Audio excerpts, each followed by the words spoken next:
Assalamualaikum warahmatullahi wabarakatuh. Salam sejahtera bagi kita semua. Salam, swastiastu, namo buddhaya, salam sejahtera. Yang saya hormati Bapak Kapolri, Bapak Kapolri, dan seluruh tim sus, rekan-rekan media. Sore hari ini saya akan menyampaikan perkembangan terbaru terkait peristiwa tindak pidana yang terjadi di Duren 3. Dan ini juga merupakan komitmen kami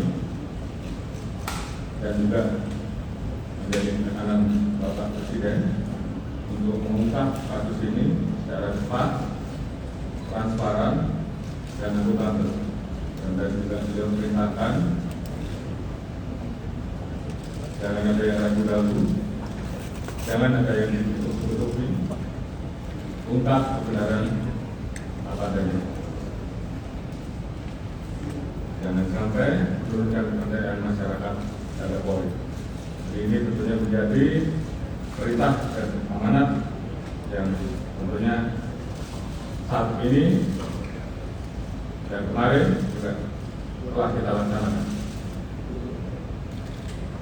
Densus telah melakukan pendalaman terhadap laporan awal tidak menembak antara saudara D dan saudara RE di Duren 3 yang ditangani oleh Polres Metro Jakarta Selatan, dan juga dilakukan pemeriksaan di Propam dan juga Polda Metro, di mana pada saat pendalaman dan olah TKP ditemukan ada hal-hal yang menghambat proses penyidikan dan kejanggalan-kejanggalan yang juga kita dapatkan, seperti hilangnya CCTV dan hal-hal lain, sehingga muncul dugaan ada hal-hal yang ditutupi dan direkayasa. Oleh karena itu, dalam rangka membuat terang peristiwa yang terjadi, tim sus telah melakukan pendalaman dan ditemukan adanya upaya-upaya untuk menghilangkan barang bukti, rekayasa, menghalangi proses penyidikan sehingga proses penanganannya menjadi lambat. Tindakan yang tidak profesional pada saat penanganan dan olah TKP, serta tindakan-tindakan tidak profesional lain pada saat penyerahan jenazah almarhum D. Oleh karena itu, untuk membuat terang dan menghilangkan hambatan-hambatan penyidikan, beberapa waktu yang lalu kami telah mengambil keputusan penonaktifan Kapolres Metro Selatan, Karo Paminal, Kadif Propam Polri, Karo Propos. Kemudian tim sus juga telah melakukan pemeriksaan terhadap pelanggaran kode etik Polri ataupun tindakan untuk merusak, menghilangkan barang bukti, mengaburkan, dan merekayasa dengan melakukan mutasi Yanma Polri. Dan saat ini semuanya dilakukan pemeriksaan. Kemarin ada 25 personil yang kita periksa dan saat ini bertambah menjadi 31 personil. Kita juga telah melakukan penempatan khusus pada 4 personil beberapa waktu yang lalu, dan saat ini bertambah menjadi 11 personil Polri, terdiri dari 1 bintang 2, 2 bintang 1, 2 kombes, 3 KBP, 2 kompol, dan 1 AKP. Dan ini kemungkinan masih bisa bertambah. Selanjutnya, untuk menjaga transparansi dan akuntabilitas dalam penanganan kasus ini, kita telah melibatkan pihak dari eksternal seperti rekan-rekan Komnas HAM yang saat ini masih terus bekerja, dan juga mitra kami di Kompolnas selaku pengawas kepolisian. Kami juga telah memberikan ruang seluas-luasnya kepada masyarakat, terutama keluarga korban, seperti beberapa waktu yang lalu, untuk kita berikan ruang otopsi ulang atau ekshumasi, dan juga melayani laporan polisi dari pihak korban. Dan tentunya ini adalah merupakan wujud transparansi yang kami lakukan. Alhamdulillah, saat ini Densus telah mendapatkan titik terang dengan melakukan proses-proses penanganan dan pemeriksaan secara saintifik dengan melibatkan kedokteran forensik, olah TKP, dengan melibatkan tim puslapor untuk menguji balistik, mengetahui perkenan alur dan tembakan, pendalaman terhadap CCTV dan handphone oleh puslapor, biometrik identification oleh Pusdinafis, serta tindakan lain yang tentunya bersifat ilmiah. Dan juga kami menemukan persesuaian dalam pemeriksaan yang telah kita lakukan terhadap saksi-saksi yang berada di TKP, termasuk saksi-saksi lain yang terkait, juga saudara RT, saudara RR, saudara KN, saudara AR, dan saudara P, dan saudara FS. Ditemukan perkembangan baru bahwa tidak ditemukan, saya ulangi, tidak ditemukan fakta peristiwa tembak menembak seperti yang dilaporkan.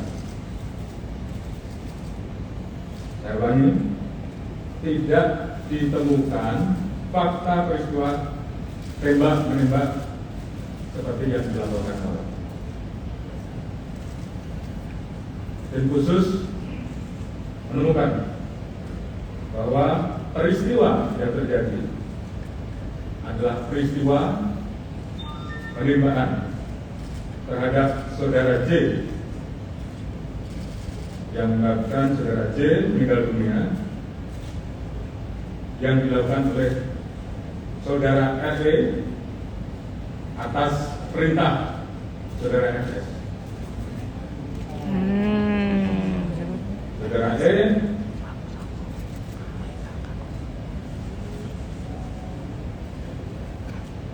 telah mengajukan GC, dan saat ini itu juga yang membuat peristiwa ini menjadi semakin terang. Kemudian untuk membuat seolah-olah telah terjadi tembak menembak, saudara FS melakukan penembakan dengan senjata milik saudara J ke dinding berkali-kali untuk membuat kesan seolah telah terjadi tembak menembak. Terkait apakah saudara FS menyuruh ataupun terlibat langsung dalam penembakan, saat ini tim terus melakukan pendalaman terhadap saksi-saksi dan pihak-pihak yang terkait. Kemarin kita telah tetapkan 3 orang tersangka, yaitu saudara RE, saudara NR, dan saudara KN. Tadi pagi dilaksanakan gelar perkara, dan tim sus telah memutuskan untuk menetapkan Saudara FS sebagai tersangka. Bisa ulangi, Tim Sus telah menetapkan Saudara FS sebagai tersangka. Terkait dengan pasal apa yang disangkakan dan proses penyidikan yang dia nanti akan dijelaskan secara khusus oleh Pak Kabar Eskrim, selaku tim penyidik, dan juga beberapa hal yang memang akan dijelaskan oleh Pak Irwasum sebagai Ketua Tim Sus yang mengawali bagaimana proses ini menjadi terang benderang. Kemudian motif atau pemicu terjadinya peristiwa penembakan tersebut saat ini tentunya sedang dilakukan pemeriksaan dan pendalaman terhadap saksi-saksi, termasuk terhadap Ibu DC. Terkait dengan penanganan oleh tim khusus terkait dengan proses dugaan pelanggaran terhadap kode etik ataupun pelanggaran tindak pidana lain yang peristiwa nanti akan dijelaskan secara khusus oleh Pak Irwasum, dan juga tentunya ada beberapa proses yang akan terus kami lakukan untuk melakukan audit. Mungkin selanjutnya saya serahkan kepada Pak Irwasum untuk menyampaikan beberapa hal.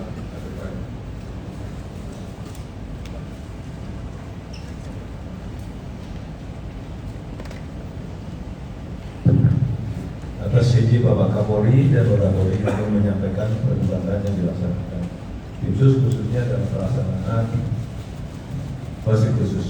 Bahwa Tim Sus ini dibentuk oleh Bapak Kapolri yang benar-benar lengkap, yang langsung sebagai penasihat Bapak Kapolri dari Baris Polri, Infrastruktur Polri, kemudian Bali Belka, SSDM, Pusdokes, dan ITIK. Kemudian Bapak Kapolri selalu menekankan pada saat rapat beliau menyampaikan kedepankan scientific crime investigation. Saya memahami dan tim sus memahami kepada para media dan masyarakat selama 1 minggu pertama dibentuk, kami memahami seolah tim sus tidak bergerak. Kami memahami itu karena apa yang diterangkan Bapak Kapolri tadi memang benar. Kami mengalami kesulitan karena pada saat pelaksanaan olah TKP awal dilaksanakan tidak profesional, kurang profesional, dan beberapa alat bukti pendukung sudah diambil.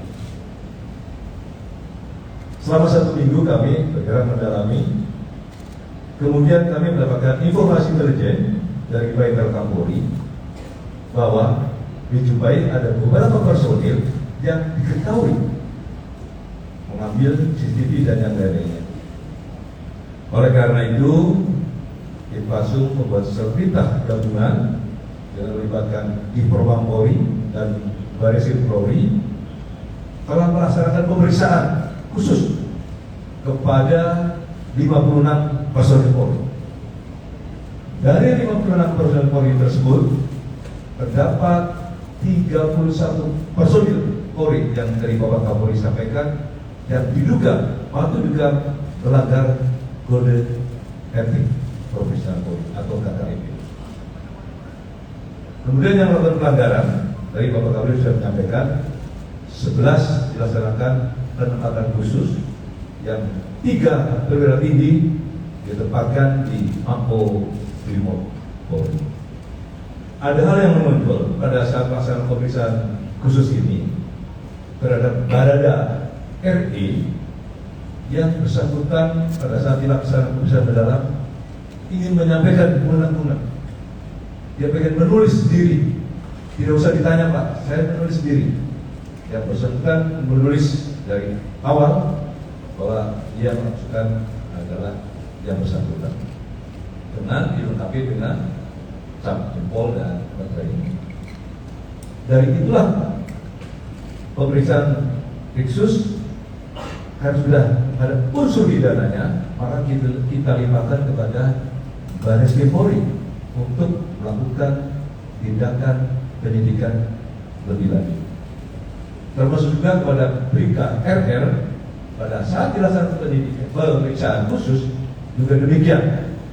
Adanya dugaan tindak pidana maka juga kami limpahkan kepada Baris Krim Polri untuk dilakukan pemeriksaan lebih lanjut. Kemudian kemarin kami lapor kepada Kapolri bahwa tim sus seluruhnya melaksanakan pemeriksaan mendalam kepada FS di Makobrimob. Setelah dilakukan pemeriksaan mendalam, maka juga telah ditemukan bukti yang cukup bahwa FS adalah melakukan tindak pidana. Maka dari Pak Kapolri menyampaikan setelah tergelar perkara dan sudah ditetapkan sebagai tersangka. Oleh karena itu, kami menjelaskan bahwa kita 31 personil yang melanggar kode etik Polri. Dari Baris Krim Polri ada 2 personil, 1 pamen, merupakan pamen, dan 1 pama. Di Propam Polri ada 21 personil, perwira tinggi 3, perwira menengah 8, perwira pertama 4 personil, bintara 4, dan tamtama 2 personil. Kemudian personil Polda Metro Jaya sementara ada 7 personil, perwira pangkat menengah 4 personil, dan perwira pertama 3 personil. Rekan-rekan sekalian, tim sus akan melakukan pengkajian untuk gabungan dengan Dirpropam Polri terhadap personil-personil yang melakukan yang juga melakukan kode etik. Kalau nanti ada unsur pidananya, juga kita limpahkan lagi kepada Baris Krim Polri. Tetapi kalau kita hanya melakukan kode etik, maka tentu Dirpropam Polri akan melakukan sidang kode etik terhadap personil tersebut. Oleh karena itu, ke depan tim sus akan terus melakukan pemeriksaan khusus terhadap personil-personil Polri yang patut diduga melakukan pelanggaran kode etik terkait penanganan meninggalnya Brigadir J di Komplek Polri Duren 3. Oleh karena itu, kami juga tim sus mengucapkan terima kasih dari Bapak Kapolri sudah menyampaikan kepada Komnas HAM karena melalui beliau transparan, kemudian juga tentu Kompolnas yang terus selalu memberikan pengawalan sehingga kasus ini terungkap. Kemudian juga tentunya kami mengucapkan terima kasih kepada seluruh masyarakat yang telah memberikan support dan dukungannya kepada tim sus menunggu, namun sudah ada titik terang dan sehingga terungkap. Termasuk juga tentu kepada seluruh anggota Polri yang saya cintai, karena memang banyak sekali WA yang masuk. Terima kasih kepada seluruh anggota. Saya kira itu Pak Kapolri. Terima kasih. Assalamualaikum warahmatullahi wabarakatuh. Terima kasih Pak Irwasum yang sudah menyampaikan beberapa pointer penting terkait dengan kinerja tim sus yang dipimpin oleh beliau. Selanjutnya Pak Kabar Eskrim saya perintahkan untuk menyampaikan terkait pasal-pasal dan mungkin proses penyidikan yang saat ini sedang berjalan. Silakan. Terima kasih Bapak Kapolri yang kami hormati Bapak Kapolri, Bapak Kapolri, Ketua Tim terus penanganan kasus penembakan di Duren 3. Pada kesempatan ini rekan-rekan sekalian, awal pembentukan tim sus tugasnya adalah melakukan asistensi terhadap penanganan laporan kejadian yang diterima oleh Polres Jakarta Selatan. Kemudian mulai bekerja tanggal 12 Juli kami melakukan olah TKP selama 4 hari berturut-turut untuk mempelajari situasi dan kondisi TKP secara umum sampai hal-hal yang bersifat khusus yang melibatkan laboratorium forensik Polri, yang melibatkan Apis Baris Krim Polri dalam rangka untuk memperoleh gambaran yang seterang-terangnya tentang situasi kejadian pada saat tanggal 8 Juli di mana dilaporkan ada kejadian tembak-menembak yang terjadi antara Brigadir Joshua dan Baradae yang mengakibatkan Brigadir Joshua meninggal dunia. Kemudian kami melaksanakan analisa tim bekerjasama melaksanakan analisa terhadap hasil pemeriksaan atau otopsi yang dilaksanakan oleh kedokteran forensik Polri. Kita cek hasil otopsinya seperti apa, perkenaan tembakannya seperti apa, ada atau tidak penganiayaan yang dilakukan, ada nggak luka lain selain luka tembak, sehingga kita bisa memperoleh gambaran dari TKP dan hasil analisa terhadap hasil otopsi yang sudah dilakukan. Kemudian pada saat kita melaksanakan olah TKP, kita juga berusaha untuk mencari sidik jari dan DNA di seluruh lokasi yang kemungkinan menjadi aktivitas orang-orang yang ditemukan pada saat pertama kali ada kejadian. Yaitu ada 5 orang, ada Ibu Putri, ada Pak Sambo, ada Kuat, ada Riki dan Richard, serta korban Joshua. Sehingga ini dijadikan pijakan awal bagi tim sus untuk melakukan langkah-langkah penyidikan. Karena apa? Karena laporan daripada keluarga korban Joshua ini baru dilaporkan kepada Mabes Polri pada tanggal 18 Juli. Artinya kita menangani perkara ini dalam proses penyelidikan dan penyidikan untuk mengungkap kasus ini adalah pada saat mulai laporan diberikan oleh keluarga korban Brigadir Joshua ke Mabes Polri pada saat tanggal 18. Kita langsung melaksanakan pemeriksaan ke Jambi. Saat ini kita sudah periksa ukuran 47 saksi yang terkait dengan kejadian ini. Kemudian kita juga memperoleh ya tadi Pak Irwasum sudah menyampaikan beberapa kendala yang ditemukan selama proses penyidikan dan penyelidikan yang dilakukan, dan syukur alhamdulillah dengan kegigihan daripada seluruh tim yang bekerja, karena mungkin melihat ancaman hukuman pasal 338 Yunto 5556 KUHP cukup tinggi, karena yang bersangkutan tidak merasa punya kepentingan ini. Oleh karena itu Baradae ini membuat pengakuan yang disampaikan kepada penyidik setelah dilakukan pemeriksaan secara maraton, dan itu terjadi kepada tersangka-tersangka lainnya sampai bisa mengungkap tabir kejadian yang selama ini menjadi tanda tanya masyarakat. Apakah benar terjadi tembak menembak atau ada kejadian lain yang disembunyikan dari laporan yang dilakukan. Selama proses penyidikan yang dilakukan, Barreskrim Polri telah menetapkan 4 orang tersangka. Yang pertama, Barada RE.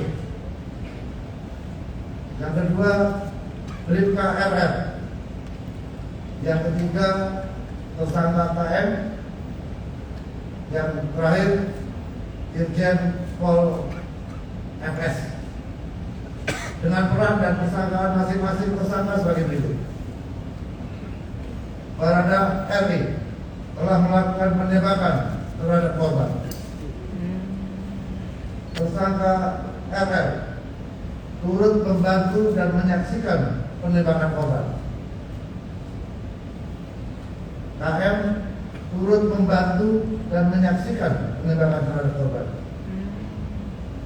Irjen Pol FS menyuruh melakukan dan menskenario peristiwa seolah-olah terjadi peristiwa tembak menembak di rumah dinas Irjen Pol Ferdi Sambo di Komplek Polri Duren 3. Berdasarkan hasil pemeriksaan keempat tersangka, menurut perannya masing-masing, penyidik menerapkan pasal 340 subsidiar, pasal 338 Yunto pasal 2556 KUHP dengan ancaman maksimal hukuman mati, penjara seumur hidup, atau penjara selama-lamanya 20 tahun.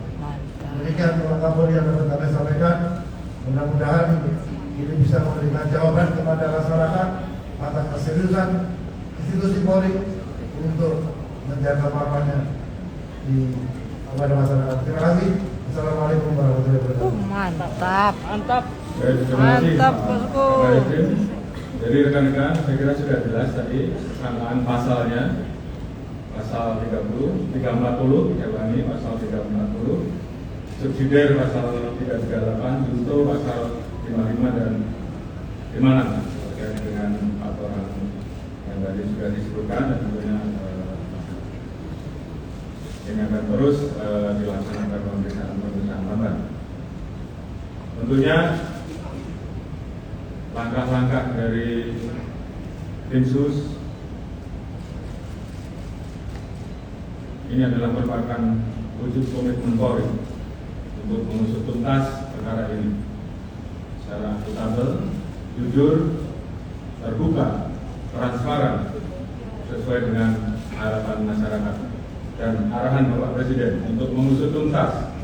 Jangan ragu-ragu, jangan ada yang ditutup-tutupi, ungkap kebenaran sehingga dapat dipertanggungjawabkan kepada publik terkait dengan hambatan upaya untuk menghalalkan barang bukti. Saya minta kepada tim sus juga lakukan pemeriksaan terhadap saudara FS. Apakah ada perintah dari yang bersangkutan? Dan tolong segera laporkan hasilnya. Kemudian tentunya tim sus, karena ini sudah menjadi perhatian publik, saya minta untuk betul-betul segera bisa diselesaikan, terus bekerja keras sehingga betul-betul kita profesional, akuntabel, dan tentunya pendekatan saintifik yang tentunya akan kita pertanggungjawabkan betul-betul bisa dilakukan dengan profesional. Dan harapan kita semua tentunya kasus ini bisa segera tuntas dan segera kita limpahkan kejaksaan untuk segera bisa proses sidang.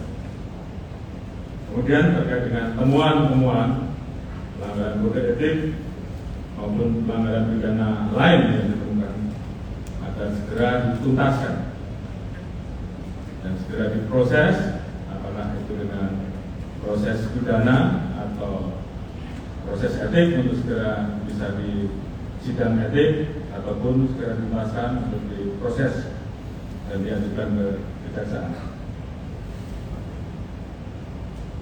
Tentunya ini menjadi komitmen kami, komitmen Polri untuk betul-betul bisa menjaga marwah dan nama institusi Polri. Tentunya terima kasih tadi disampaikan oleh Pak Irwaso, sekali lagi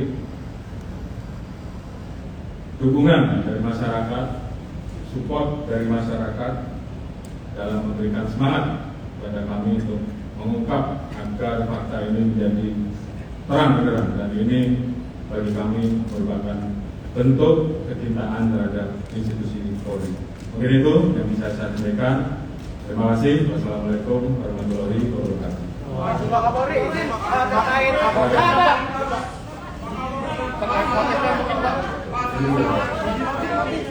motif Pak, motif. Ya, ini Pak Kapolri kalau dari MC dengan adanya keterangan bahwa sebetulnya tidak ada fakta penyebab menembak di rumah Irjen Pol dan FI, artinya menunjukkan keterangan awal Polri ya Pak, bahwa ada dugaan pelecehan seksual dilakukan Brigadir Joshua terhadap tim BC. Terima kasih Pak. Baik, tadi sudah saya jelaskan bahwa terkait dengan motif saat ini sedang dilakukan pendalaman terhadap saksi-saksi dan juga terhadap Ibu Putri. Jadi saat ini belum bisa kita simpulkan, namun yang pasti ini menjadi pemicu utama terjadinya peristiwa pembunuhan.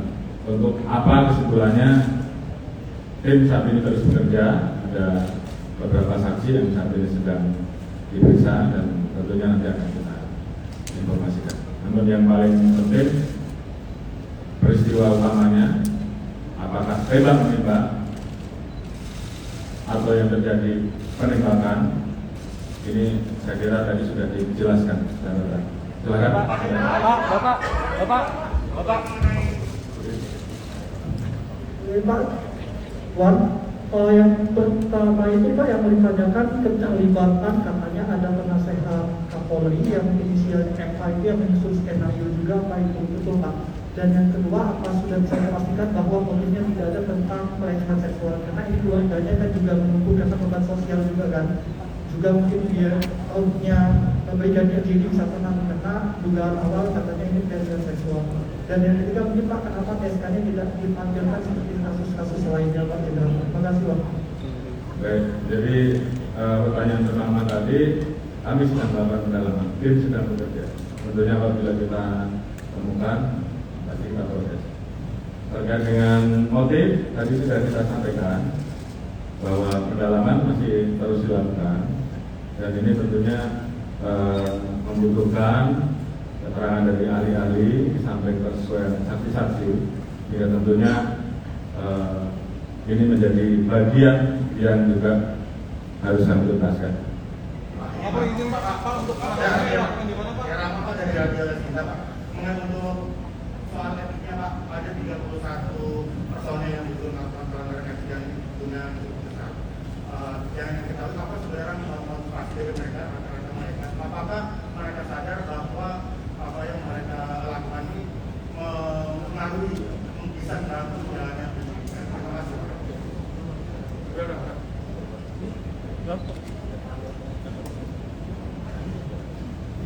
Baik,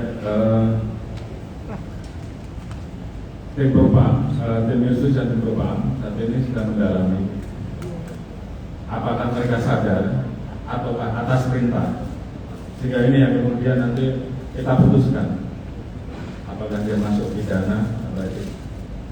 Jadi ini akan kita sampaikan di berikutnya. Pak, jadi kerusakan yang ada, Pak, kerusakan yang ada di tubuh Brigadir Joshua itu memang karena pembantaian atau memang karena cuma penembakan saja, Pak? Pak, soal pengerahan Prima Pak, pas penggeledahan seperti apa Pak?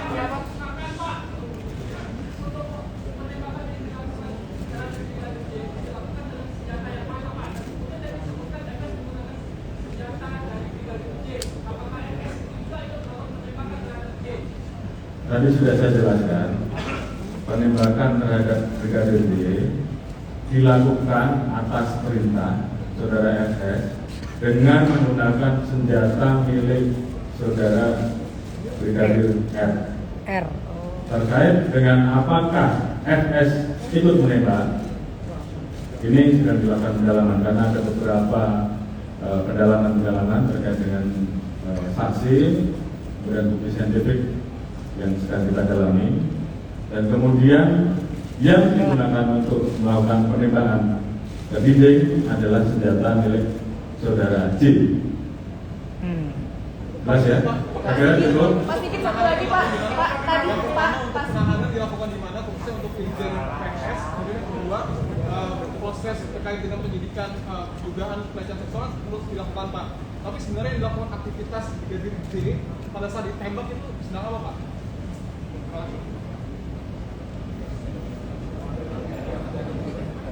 Baik, saya kira ini sifatnya sangat teknis dan menjadi materi bagian oleh penyidikan yang akan dipertanggungjawabkan ke pengadilan ya, jadi supaya semuanya nanti terang benderang pada saat proses di persidangan. Namun paling tidak secara garis besar apa yang menjadi pertanyaan publik selama ini tentunya sudah kita jawab terkait dengan posisi Irjen FS saat ini dipatsuskan di Rutan Brimob.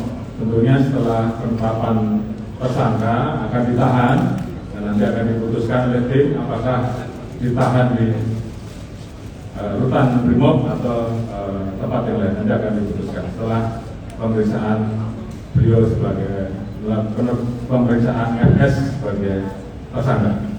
Baik, mungkin itu. Terima kasih. Rekan-rekan, Assalamualaikum warahmatullahi wabarakatuh. Waalaikumsalam warahmatullahi wabarakatuh.